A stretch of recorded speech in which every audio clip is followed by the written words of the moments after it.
அனைவருக்கும் வணக்கம். நாம் 9ஆம் வகுப்பு இயல் 2 பாடப்பகுதியில் இடம்பெற்றுள்ள பெரிய புராணம், சேக்கிழார் பெருமான் இயற்றிய பெரிய புராணம் கூறும் திருநாட்டு சிறப்பு குறித்து இக்காணொளிகளில் காணலாம். 7வது பாடல். நாளிகேரம் செருந்தி நறுமலர் நரந்தம் எங்கும் கோழி சாளந்த மாலம் குளிர் மலர் குரவம் எங்கும் தாளிரும் போந்து சந்து தன்மலர் நாகம் எங்கும் நீலிலை வஞ்சி காஞ்சி நிறை மலர் கோங்கம் எங்கும் என்ற பாடல் தரப்பட்டுள்ளது. அதாவது நாளிகேரம், அங்கு மரங்கள் என்னென்ன மரங்கள் இருந்தன என்பதை, சோழ நாட்டில் நிறைந்திருந்த மரங்களின் பெயர்களை இப்பாடல் வரிசைப்படுத்தி காட்டுகிறது. நாளிகேரம் செருந்தி. நாளிகேரம் என்றால் தென்னை மரம். தென்னை மரம். செருந்தி என்ற பூமரம். நறுமலர் நரந்தம், அதாவது நல்ல மணமுள்ள நாரத்தை மரம் போன்ற மரங்கள் எங்கும் காணப்படுகின்றன.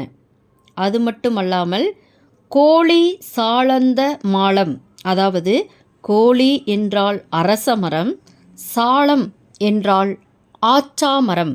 ஆச்சாமரம் என்ற ஒரு மர வகையை சாளம் என்ற பெயரில் குறிப்பிடுகிறது பெரிய புராணம். குளிர் மலர் குரவம் எங்கும். குரவம் என்றால் குறாமரம் என்ற ஒரு மர வகையை குறிப்பிடுகிறது.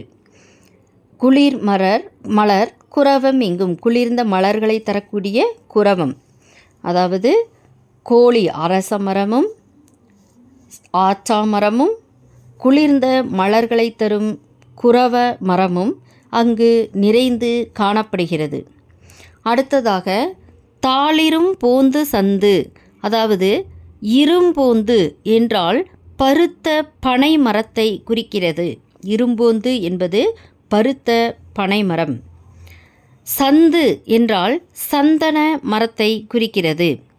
தன் மலர் நாகம் எங்கும் என்ற வரிகளில் தன்மலர் என்றால் குளிர்ந்த மலரை உடைய நாக மரம், அந்த நாக மரத்தை குறிக்கிறது. இவைகளும் எங்கும் காணப்படுகின்றன. சோழ நாட்டில் எங்கு பார்த்தாலும் இம்மரங்கள் காணப்படுகிறது. அடுத்ததாக நீலிலை வஞ்சி காஞ்சி. நீண்ட இலைகளை உடைய வஞ்சி மரமும் காஞ்சி மரமும், அதாவது பூவரசு மரம், ஆற்று பூவரசு என குறிப்பிடுவர் அந்த பூவரசு மரமும் நிறை மலர் கோங்கம் எங்கும், நிறைந்த மலர்களை உடைய கோங்கு என்ற ஒரு வகையான மரமும், இந்த மரங்கள் எங்கும் நீக்கமர நிறைந்து காணப்படுகிறது என கூறுகிறது இப்பாடல்.